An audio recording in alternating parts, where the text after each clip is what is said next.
Rumpelstiltskin. In the far off times there lived a poor miller and his daughter Lily. Lily was kind and clever and good, but the miller was a show-off who liked to tell tall tales. Lily was in love with a prince, but was too poor to be his wife. So the miller went to the king and boasted about his daughter. "She can spin straw into pure gold," he said. The king was delighted and summoned Lily to the castle. There he took her to a turret and showed her a bale of straw. "Spin it into gold by morning, and you may marry my son," he said. Then he locked the door. But of course Lily had no idea what to do, and stamped her foot crossly. At this sound a goblin appeared. "Give me your necklace and I will spin the straw into gold," he said. Lily's necklace had belonged to her mother, so she did not want to give it away. Yet she did want to marry the prince, so she agreed. The goblin was as good as his word and spun the straw into reels of gold.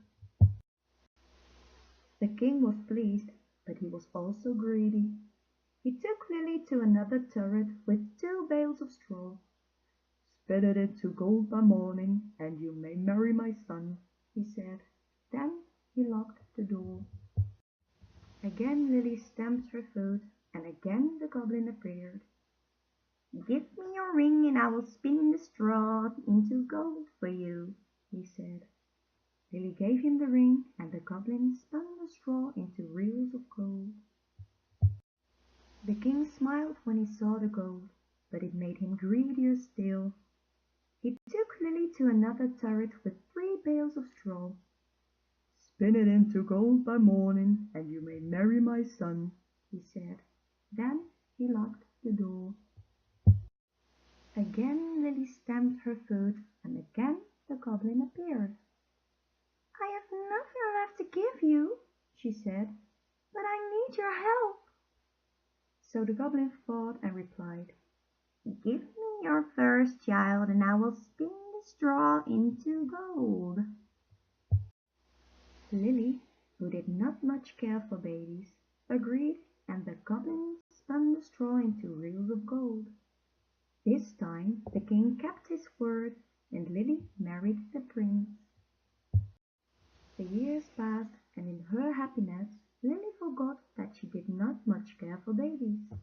She and the prince had a little boy. They called him Tom. Lily also forgot her promise to the goblin, but the goblin did not forget. On Tom's first birthday he came to the castle and said, "Give me your baby." Lily could not bear to be parted from Tom, and offered the goblin gold instead. But the goblin said Tom was the only treasure he wanted. But, as I have told you, Lily was a clever girl. "If I can get your name, will you let me keep Tom?" she said. "I will give you 3 days," said the goblin, "but you will not win. The child will be mine." Lily set to work. On the first day she wrote down all the boys' names she had heard of. When the goblin came that evening, she said, "Is your name Adam?" "No," smiled the goblin, "that is not my name." "Is it Ahmed?" asked Lily. "No," smiled the goblin, "that is not my name." Lily tried Akeem and Anton and Hassan and Hans. Each time the goblin said the same thing. "No, that is not my name." On the second day Lily went to the castle library and wrote down all the boys' names she hadn't heard of. When the goblin came that evening, she said, "Is your name Achilles?" "No," smiled the goblin, "that is not my name." "Is it Axel?" asked Lily. "No," smiled the goblin. "That is not my name." Lily tried Kareem and Caspar and Santos and Solomon. Each time the goblin said the same thing. "No, that is not my name." On the third day Lily had run out of ideas, so she went for a long walk into town. She walked around the market, listening out for anyone with a different name. The only names she found in the market were ones she had already tried, like James, Jack, and Jonas. Lily had almost given up hope when she saw a market stall selling reels of thread. A little man was singing to himself as he stacked them in neat piles. He sang, "My name's not John, my name's not Jim, my name is Rumpelstiltskin." Lily smiled because she could see that the little man was the very same goblin who wanted to take Tom away. When the goblin came that evening, she pretended not to know.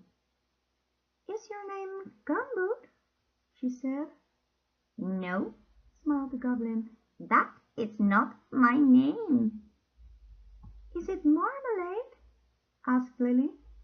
"No," smiled the goblin, "that is not my name."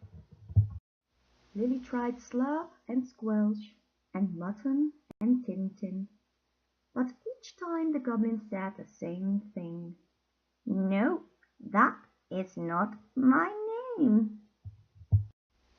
Then Lily had one last guess.